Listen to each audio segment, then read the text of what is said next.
Aqui alguns exemplos mostrando todos no plano axial. A primeira imagem é sem contraste, a segunda com contraste, a terceira a subtração, onde nós vemos mais facilmente a lesão. Apresenta uma curva tendendo ao washout, se tratava realmente de uma recidiva. E quando a paciente faz uma cirurgia, uma mastectomia, uma cirurgia conservadora e faz uma reconstrução com implante de silicone. A ressonância também é mais indicada para avaliação dessas pacientes do que os métodos de imagem convencionais. Então aqui alguns exemplos mostrando uma paciente com prótese bilateral, onde não há nenhum tipo de realce suspeito.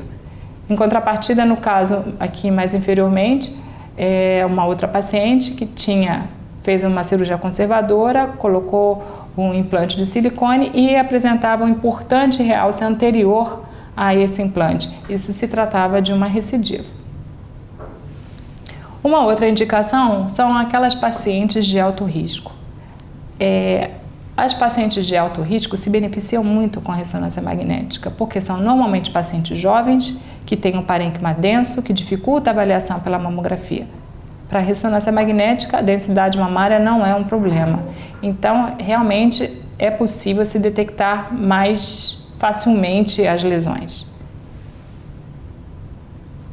Aqui um exemplo de uma paciente de 39 anos que tinha 3 parentes de primeiro grau com câncer de mama pré-menopausa, tinha uma mamografia com padrão denso, bastante heterogêneo.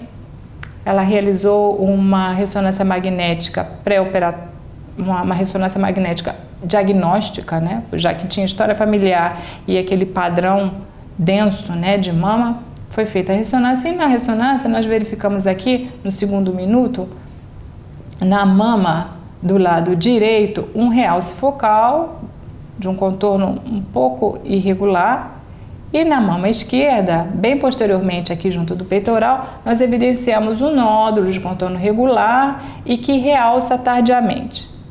Olhando só essas duas imagens, se me perguntassem qual tem mais cara de malignidade, eu diria que seria a da mama direita.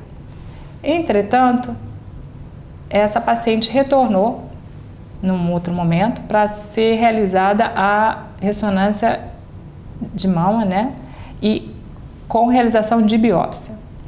E nesse momento foi detectado uma outra lesão na mama esquerda. Então, na mama esquerda ela tinha 2 lesões, uma mais anterior, de contorno regular, realce homogêneo, e uma mais posterior, também de contorno regular e com realce mais tardio. Aqui, nessa segunda imagem, nós vemos a agulha provisória em relação à lesão que ia ser abordada. Também temos aqui na mama direita aquela lesão da mama direita, que é um nódulo também homogêneo, de contorno regular, com a agulha provisória em relação à lesão, dizendo que está bem posicionada, que poderia ser substituída essa agulha provisória pelo mamotom, e foi dado o início da retirada das amostras. Então aqui nessa terceira imagem nós vemos a cavidade no interior de ambas as lesões e com um hematoma ao redor, que é